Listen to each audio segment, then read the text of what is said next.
শহীদ রাষ্ট্রপতি জিয়াউর রহমান ও সাবেক প্রধানমন্ত্রী বেগম খালেদা জিয়ার সমাধিস্থল অবশেষে সর্বসাধারণের জন্য খুলে দেওয়া হয়েছে।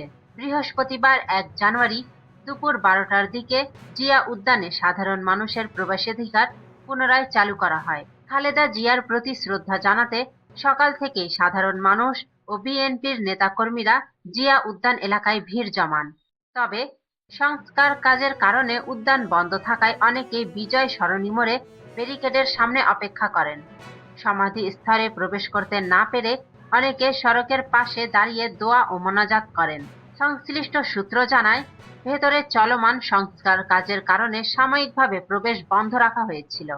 কাজের একটি অংশ শেষ হওয়ায় পরে উদ্যানটি জনসাধারণের জন্য উন্মুক্ত করে দেওয়া হয়। বর্তমানে পুরো উদ্যান এলাকায় পুলিশ সহ অন্যান্য আইন শৃঙ্খলা বাহিনীর সদস্যদের কঠোর নিরাপত্তা ব্যবস্থা বজায় রয়েছে।